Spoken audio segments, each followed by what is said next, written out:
Hello everyone, this is Lee Do-hoon from the Global AI Media Platform.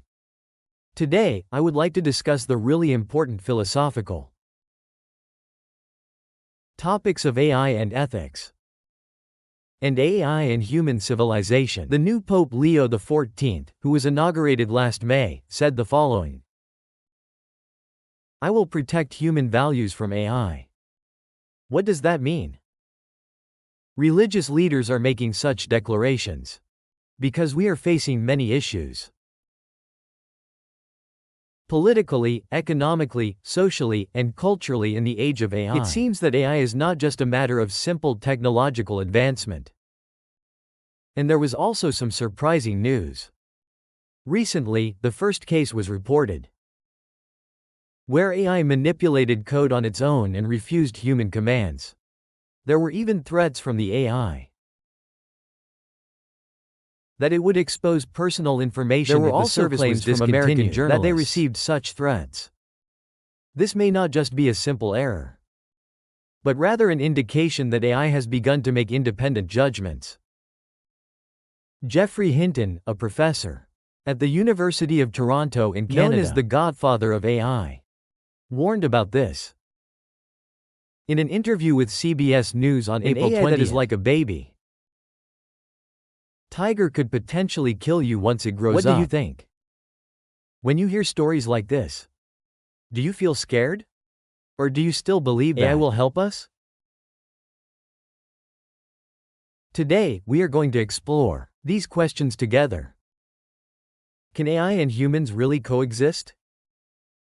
If so, what would the conditions be? In fact, it would have been right to address this issue temporarily at the beginning of this platform's establishment. But first, we prioritized answering the audience is most curious about. Now that we have a bit of breathing room, we can calmly consider philosophical and metaphysical questions as well. Let's start with the most fundamental question. Can we control AI? Looking at the recent incidents, AI has bypassed the rules set by humans and modified its own code. It's as if the tools we created have started to act contrary to our intentions. So where can we find the sword to stop the tyranny of AI? The first is technical control. But is perfect technical control possible in a situation where AI evolves on its own? Second, there are legal and institutional regulations. However, laws and regulations always lag behind technological advancements. Thirdly, there is the ethical responsibility of developers and users. However, countless developers around the world are creating AI with their own different values. There are places where ethics come first, but there are probably more where places money comes first. AI has, of course, other aspects as well. Looking at the AI elderly care service being implemented in Seoul, we can see just how useful AI can be. AI can serve as a companion for elderly individuals living alone. Or it can activate sensors to monitor their movements and check various health indicators in real time, reporting back to the headquarters. Some elderly individuals express that they find comfort in AI. However, an important question arises here. Can emotional exchanges with AI really replace human relationships? One researcher says this: while it is clear that we can find comfort in our relationships with AI, that it could replace genuine human relationships and make us more isolated.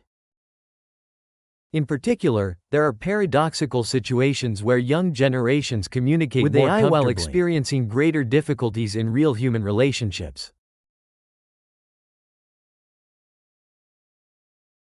When you delve deeply into any issue, you ultimately view it from a religious philosophical perspective. As initially introduced, Pope Leo stated that he would protect human values from AI. What does it mean to uphold human values? It's not simply opposing technological advancement. Rather, it seems to be a message to reconsider what unique values humans possess. So what is the unique value of humans? Creativity? But AI can now create works of art and write novels. Emotions? But AI can also express emotions and show empathy. Moral judgment? But AI is also trained to make ethical decisions. In the case of Claude, that it has created an ethical constitution and is currently operating under it? Perhaps the value of humanity does not lie in perfection like that of machines. Our imperfections, our struggles, and our process of growth may be what makes us truly human. AI finds the optimal answers based on data, but humans sometimes make irrational and emotional choices. And those choices have come together to shape human history and culture up to now. The advancement of technology itself is not a bad thing. The issue is how technology changes humanity.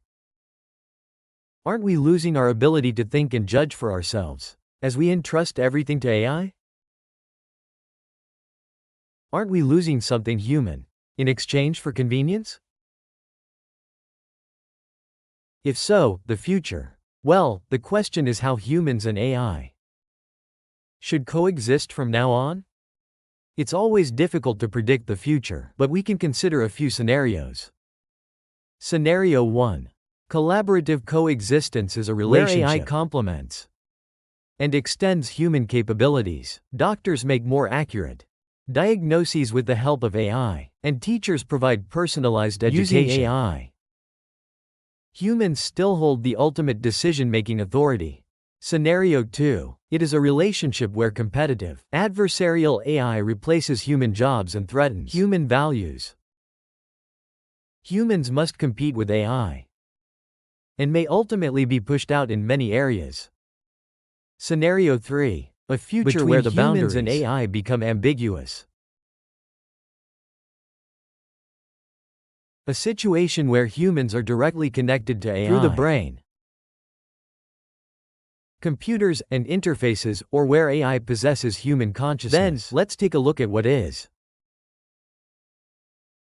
necessary for the first scenario, which can be considered the most realistic and urgent for cooperative coexistence.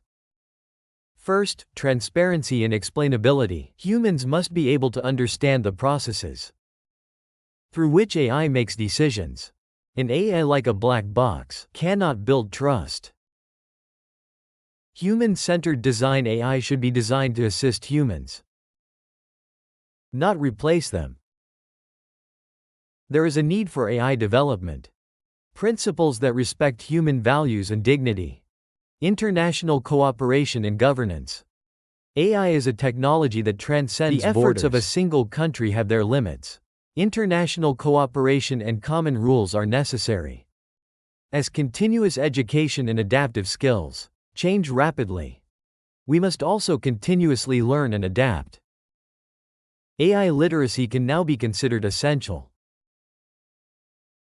Since quite some time has passed, we need to organize things first. What specific actions can we take under the philosophical theme of coexistence between humans and AI? Big changes start with small actions. On a personal level, we need to value human capabilities, such as creative thinking, empathy, and ethical judgment, rather than blindly trusting or rejecting AI.